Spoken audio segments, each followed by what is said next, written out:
Bonjour, amis. Ici Martin qui parle. J'ai vraiment besoin de votre soutien. Veuillez vous abonner à la chaîne avant de regarder. Dans cet épisode, nous allons aborder 3 sujets très importants. Chaque sujet est important et intéressant, alors assurez-vous de regarder notre épisode jusqu'à la fin. Sujet numéro 1. La réponse enflammée de Poutine au corridor Inde-Moyen-Orient-Europe, est-ce la fin de la domination américaine? Sujet numéro 2. La Chine et la Russie s'unissent pour un hub frontalier de 159 millions de dollars. Qu'est-ce que cela signifie pour le commerce mondial? Sujet numéro 3. La prédiction audacieuse de Poutine, pourquoi la tentative de l'Occident de bloquer l'ascension de la Chine est vouée à l'échec? Sujet numéro 1. Le corridor ferroviaire et maritime Inde-Moyen-Orient-Europe récemment annoncé a attiré l'attention du président russe Vladimir Poutine. En parlant du projet, Poutine a exprimé sa conviction qu'il apportera des avantages pour la Russie, car il complète leur projet existant nord-sud sans poser d'obstacles. Poutine a également souligné que les discussions sur ce corridor ont eu lieu pendant plusieurs années. Cependant, Poutine n'a pas pu s'empêcher de critiquer les États-Unis, suggérant qu'ils ont rejoint le projet au dernier moment. Bien qu'il ait reconnu la participation de l'Inde, de l'Arabie Saoudite et des pays européens, il a remis en question la pertinence de l'implication des États-Unis. Malgré cette remarque, Poutine a souligné qu'il ne voit pas de préoccupation majeure ou d'inconvénient pour la Russie dans ce projet. Cette déclaration du président russe fait suite à l'annonce récente du Premier ministre indien Narendra Modi du corridor de connectivité maritime et ferroviaire Inde-Moyen-Orient-Europe lors du sommet du G20 à Delhi. Le but de ce projet ambitieux est de contrer l'initiative Belt and Road de la Chine et implique la collaboration de l'Inde, des Émirats arabes unis, des États-Unis, de l'Arabie saoudite et de l'Union européenne. Le président Joe Biden lui-même a reconnu l'importance du corridor, le qualifiant de « véritable grande affaire ». Le corridor vise à améliorer la connectivité maritime et ferroviaire entre l'Inde, le Moyen-Orient et l'Europe. Il prévoit le transport de marchandises de l'Inde vers le port de Fujairah aux Émirats arabes unis, puis vers le port de Haïfa en Israël via l'Arabie saoudite et la Jordanie. Bien qu'une ligne ferroviaire existe déjà entre l'Arabie saoudite et la Jordanie, des infrastructures supplémentaires seront construites pour relier la Jordanie au port de Haïfa en Israël, permettant ainsi une circulation fluide des marchandises. De plus, le port de Haïfa servira de porte d'entrée essentielle pour l'expédition de marchandises de l'Inde et d'autres pays asiatiques vers l'Europe. La participation de l'Italie, de l'Allemagne et de la France souligne l'engagement proactif des nations européennes dans ce projet d'envergure. En tenant compte des différentes perspectives sur ce méga-corridor, il est intriguant de noter l'insistance de Poutine sur l'absence d'obstacles et les avantages potentiels pour la Russie. Ce point de vue suggère que la Russie voit une opportunité de renforcer davantage sa logistique et d'élargir ses liens économiques dans la région. De plus, la remarque de Poutine sur l'implication des États-Unis suscite des spéculations et ne fournit pas de justification claire pour son scepticisme. Au fur et à mesure que le projet se déploie et progresse, il sera intéressant d'observer les réactions des différentes nations. La complexité et l'ampleur de cette initiative nécessitent une analyse approfondie, car elle implique non seulement des aspects économiques, mais aussi des considérations géopolitiques. Dans cette optique, il serait précieux d'entendre les opinions de notre public sur cette question. N'hésitez pas à partager vos réflexions et perspectives dans la section des commentaires ci-dessous. Sujet numéro 2. La Chine et la Russie s'unissent pour créer une plateforme frontalière de 159 millions de dollars, ce que cela signifie pour le commerce mondial. La Chine et la Russie ont conclu un accord pour développer une importante plateforme céréalière à leurs frontières, dans le but de faciliter le commerce et renforcer la sécurité alimentaire. Cette décision intervient alors que la Chine accorde une priorité à la sécurité alimentaire pour sa vaste population. L'accord a été conclu lors du Forum économique de l'Est à Vladivostok, en Russie, où des entreprises des deux pays ont signé plusieurs accords visant à assurer un transport efficace des céréales russes vers la Chine. Le projet, appelé « Terminal céréalier Nizhnelenskoye-Tongjiang », sera situé entre Vladivostok et la province du Heilongjiang en Chine. Il sera développé par le groupe New Land Grain Corridor, un ensemble d'entreprises chargées de la production céréalière et de l'infrastructure dans différentes régions de Russie, en collaboration avec China Shengtong International Investment, une entreprise soutenue par l'État. L'investissement total pour la plateforme devrait s'élever à environ 159 millions de dollars américains. La mise en place de cette plateforme logistique est considérée comme une continuation de la coopération stratégique existante et de l'expansion des échanges mutuels entre la Chine et la Russie.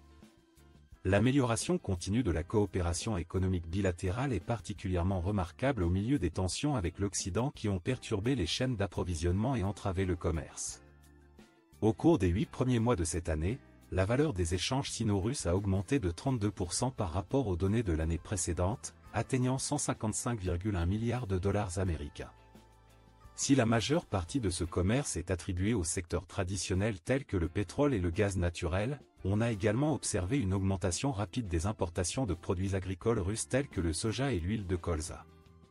Lors de sa récente visite au Heilongjiang, le président Xi Jinping a souligné l'importance de la sécurité alimentaire en matière de céréales et a exprimé sa vision pour que la région devienne une porte d'entrée essentielle pour l'ouverture vers le nord de la Chine.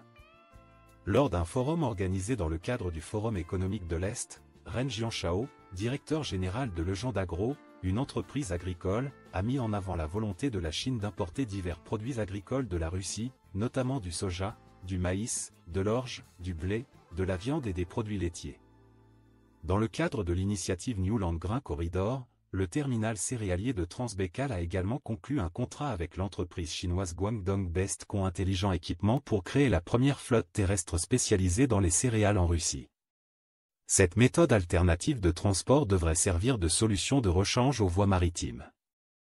Le plan comprend la production de 22 000 conteneurs spécialisés pour le transport d'environ 600 000 tonnes de céréales par an, avec une capacité de stockage maximale de 8 millions de tonnes par an.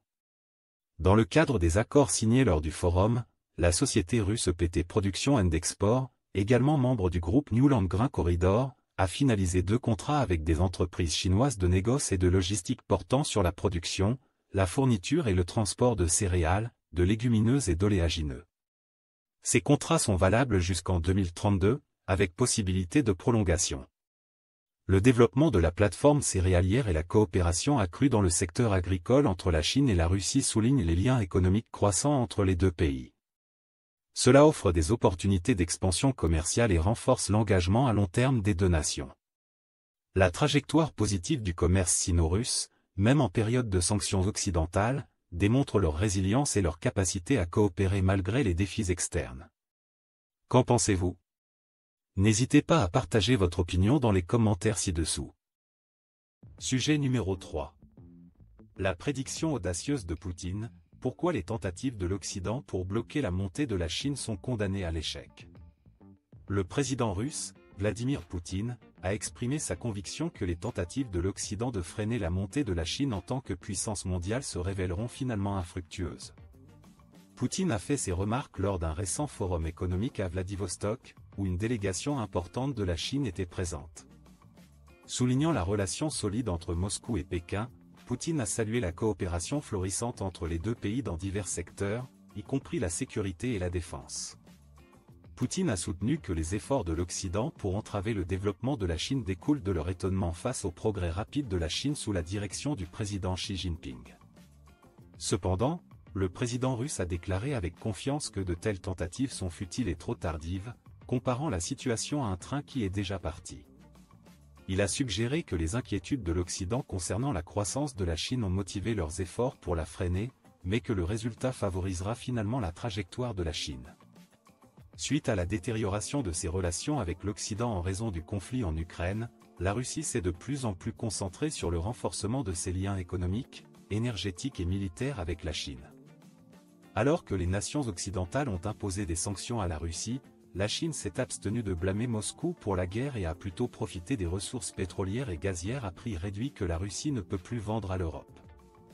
Cette coopération économique fait partie intégrante de l'alliance florissante entre la Russie et la Chine, qui a été solidifiée par un accord de partenariat signé par Poutine et 11 à Pékin l'année dernière.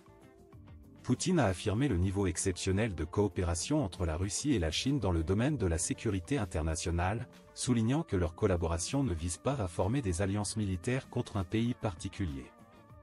Il a renforcé ce sentiment lors de ses discussions avec le vice-premier ministre chinois Zhang Guoqing en marge du forum.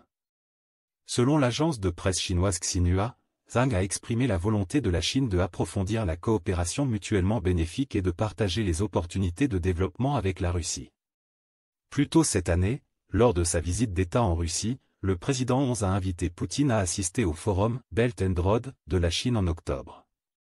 Bien que le Kremlin n'ait pas confirmé la visite de Poutine, le président russe a exprimé son attente de rencontrer Xi dans un proche avenir, ce qui témoigne de la chaleur continue de leurs liens bilatéraux.